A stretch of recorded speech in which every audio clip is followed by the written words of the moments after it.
Welcome to the Transform My Dance Studio podcast, the only podcast for dance studio owners, where each week we bring you business growth strategies to help you increase your profits, impact the lives of more students, while ensuring you get back some time to have a little life outside of the studio. It's time for you to become the go-to studio in your area. Now, here's your host, founder of the Dance Studio Owners Association, Clint Salter.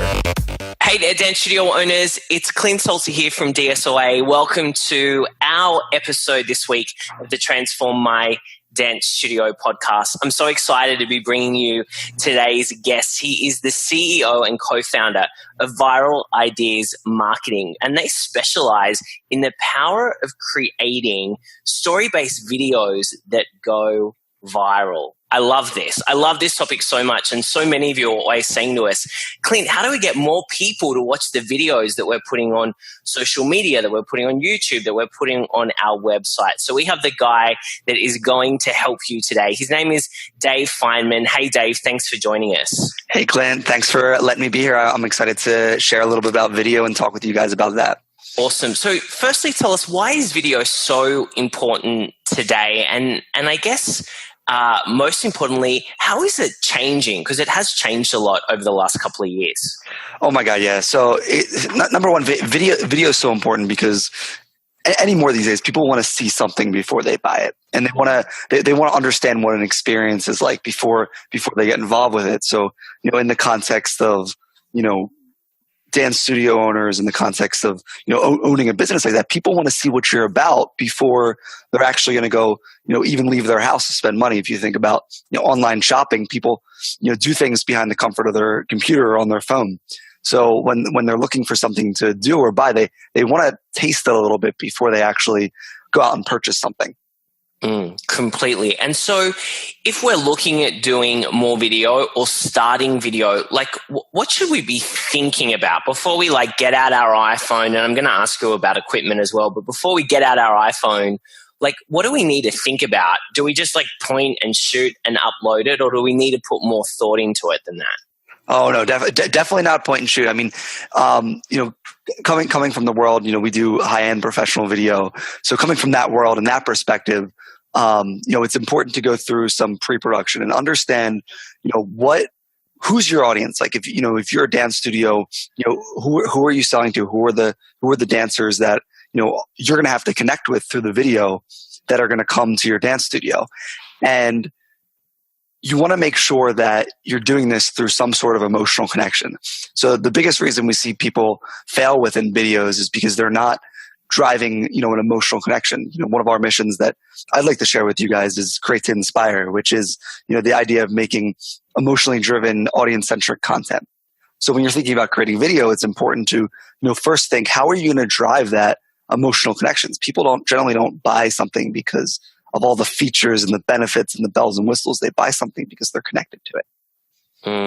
Yeah, completely. And so is there a process or something we can go through so we can ensure we've got those elements so we can connect with the audience that it's going out to? So for instance, a lot of our dance studio owners, want to build up their preschool dance departments, and preschool dancers are predominantly 2.5, 3-year-olds to 6-year-olds. And so they're appealing to that parent. So let's say there's a class with their little preschool ballet students in it.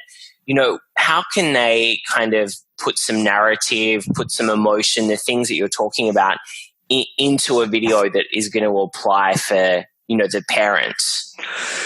So the first thing we like to do is take a look at the stories that already exist within your dance studio, right? Uh-huh. So it might be, there might be a little kid who struggled, to learn how to dance, and she finally made it, or he finally made it to the recital. And, the look in the parents' eyes when the kid has achieved something, that's the kind of emotion you want to drive, right? Because the parent at the end of the day is the one making this purchasing decision. Uh-huh. So you want to be able to draw that connection with someone and show that actual story that may have happened. and that look of joy in the kid's eye and the look of joy in the parent's eyes when their kid is going through this. So you want to think about that whole story and how it plays in. And maybe it could be, they want to get their kid involved because it's something they did when they were a kid, right? And it could be a mom or a dad that did something like this when they were younger, and they want to get their preschool age kid involved with this. So when you're thinking about creating the video, you might want to tell the story about how this is a multi-generation thing, right? It's a parent, grandparent that's been involved with dance in some capacity, and it's now gone through to adults, and you want to share that story through a video. So in playing it out, you're actually going to flush out those real stories that happen in your business every day. And despite the fact that you might not think they're interesting on a day-to-day basis, it's the reason why a lot of people are buying is for those stories. And how often, I love that. Thanks for diving a little bit deeper. How often should we be first creating video content? And then I guess some videos we take need to be kind of more mapped out and planned than others, depending on what is our objective that we want to get out of it, right? Yeah, I'll give you a couple different tracks of thought here that a number of our clients use. So the first one is, there's the video creators that will only make it when they have the budget or time to make something quality. Mm-hmm. And this is actually falls into the majority of the clients that we work in. When you put a video out there, you want to make sure it's something that is, achieves a specific purpose, has a meaning behind it, has a why behind, why are we producing this piece of content? Is it to educate? Is it to entertain? Is it to, showcase one of our services and the benefits of it? What is the reason? And the frequency matters a little bit, in my opinion, less than the quality. Right. So, there's some people that say, just put out a video every day. In our opinion, the way we see it is, you want to put out a video that passes, a minimum quality standard. If you can do that every day and you have the budget for that and the resources to do that, do it. But if you don't, we say, avoid it. The other school of thought is, there's a lot of our clients now that are taking advantage of the story-based platforms. Facebook just released stories, a few months ago. Instagram stories, Snapchat a little bit, but not as much. Yeah. But doing small little clips of what's going on a day-to-day basis, people love behind the scenes, right? They love watching reality TV. They love watching things that are happening that perhaps they wouldn't see if it wasn't for your Instagram stories. So we actually do a lot of that in house. It's not even it's advice that we take for ourselves. So if you check out our Instagram story, viral ideas on any given day, you'll see the behind the scenes of shoot.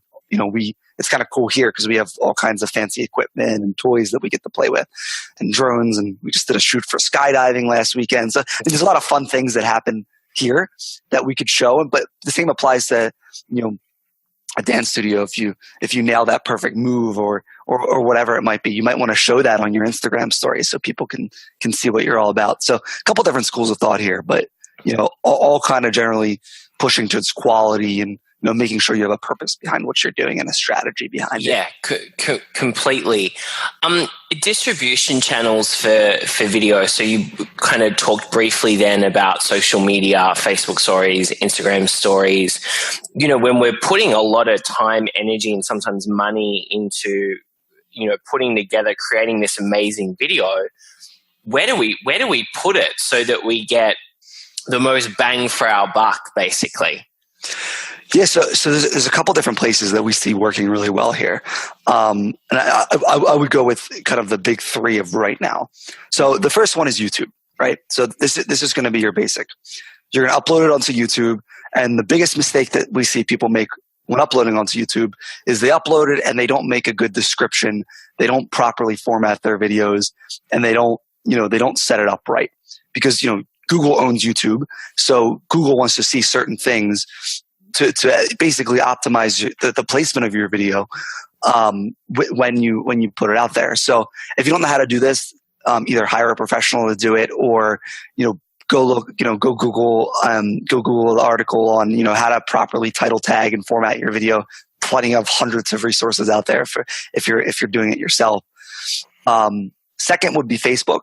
Facebook's the quickest way to spread your video because of the audience targeting capability. I know in one of your past podcasts, you had a whole podcast on Facebook targeting and the power of that. So I know that's, it's a huge thing for almost all of our clients are spending some sort of budget on Facebook ads and driving video views that way. And then Instagram, doing a shorter format, shorter treatment, pushing that forward on there. Yeah, completely. There's so many places. I guess you mentioned before about how strategy is so crucial and it's important. Don't just whip out the phone, take a photo, upload it and expect, hundreds of new parents to be calling you and saying, hey, I want to enroll little Susie into dance classes. How does video play a part in the kind of bigger marketing mix piece? Because I can see it, working really well. But if we've got a great video, we need to make sure maybe we're doing a great paid ad strategy with imagery as well. And we've got to make sure our website is, up to date and, ready to, help with that campaign. So can you kind of talk about how does it kind of fit into a marketing, a promotional strategy? Yeah, so it depends totally on your marketing mix. What channels are you using and how are you using them? And video fits nice and snugly into just about every marketing channel that there is out there. So for example, let's say you're using a PPC campaign with landing pages. You might want to do a specific video formatted for the end landing page. Mm-hmm. And, for specific keywords that are being driven at that landing page. Let's say your main strategy is SEO and you're driving most of your traffic by being number 1 through 5 on Google, right? For the place in your area. You might want to have a nice homepage video that, showcases your services. So when people land on your page, they could check out what you guys are all about and they could check out, how they can, get involved with what you're doing. So number of different strategies, but overall, I would say that the biggest piece of advice I could give for when you're strategizing for video is look for the why you're doing the video behind it. If you nail that part right, from what we've seen, a lot of times it's a little bit more important than what you're doing.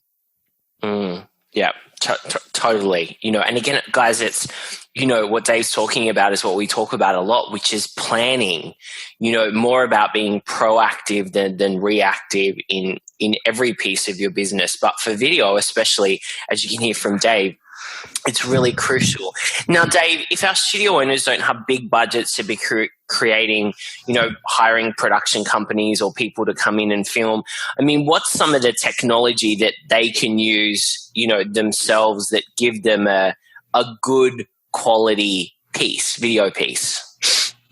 Yeah. So as far as equipment, as far as cameras, the Canon Mark D series is great. Using some sort of editing software. So if you're doing it yourself, a lot of the professional cameras can get a little tricky to know how to use, right? It's not like using a point and shoot camera. So if you do have low budget, I don't like to advise it, but getting something out there with a cell phone could be an option, right?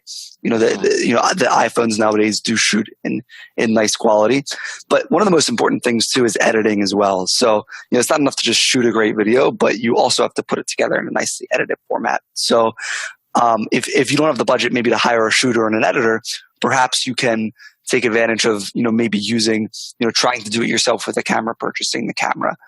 Or even dabbling a little bit, shooting on your phone and then sending it off to maybe a freelance editor, which depending on what market you're in, should cost anywhere from 50 to 150 an hour, depending on the quality of your freelancer. So getting that editing resource in place might help to up the quality of your video if you can't kind of afford to do the whole thing yourself, or to afford to hire a professional for the whole video.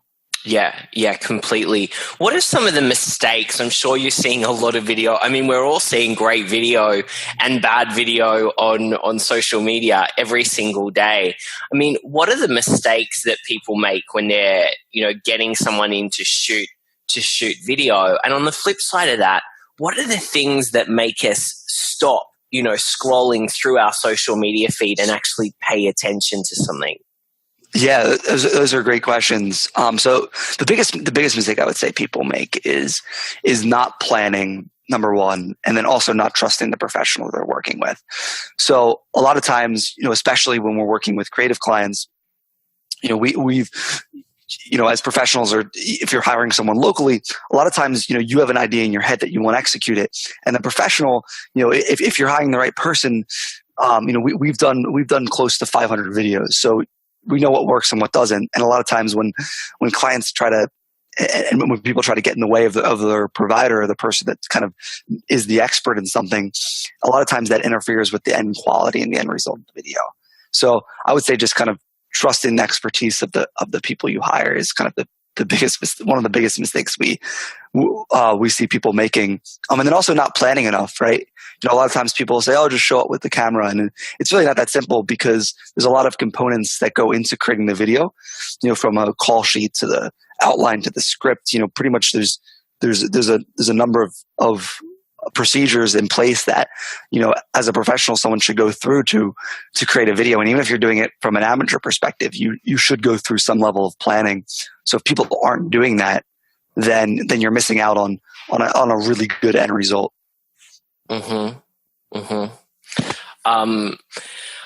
I mean, this is great. This is all great stuff. If you could leave our studio owners with, 3 words, 3 tips or strategies on what they really need to focus on or take away from this conversation, what would it be? Because I know so many people are like afraid to, start doing video, and what happens if it's not right, and, have all of those fears. So how can people jump in and get started?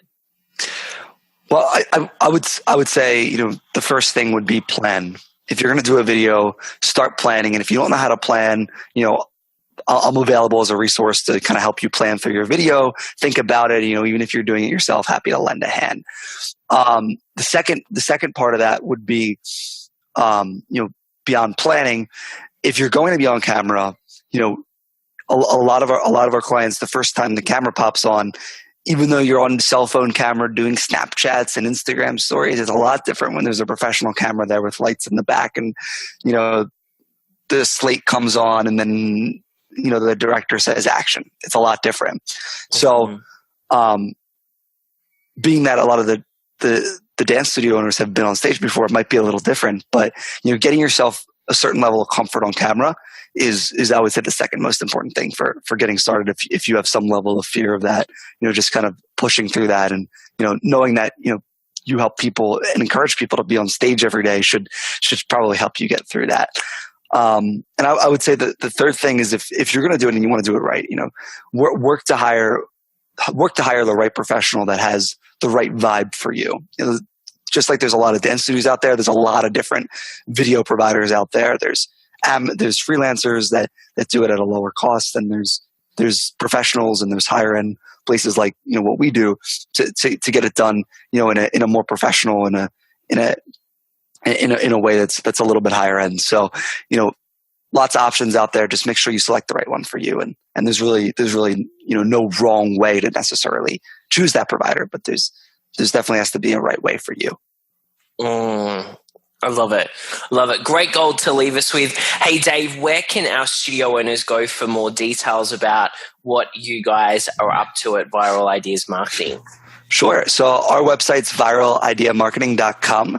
A little plug about us. Our main mission is to create to inspire. So we believe a lot in fulfillment and shared creativity and delivering your message through a why. And we try to share this through our creative process. So again, it's viralideamarketing.com. And we're happy to help anyone with video. Awesome. I love it. Well, Dave, thanks so much for spending some time with us today, guys. Make sure you go and check out Dave's website and see what they are up to. Video's certainly not going anywhere, and it's just growing. So if you're not onto it, it's something that you definitely need to be working on now. Dave, thanks again for your time. Thank you so much. I appreciate you having me. Thank you for joining us today. For all the resource links from the show and to receive access to our free dance studio growth training, make sure you visit transformmydancestudio.com.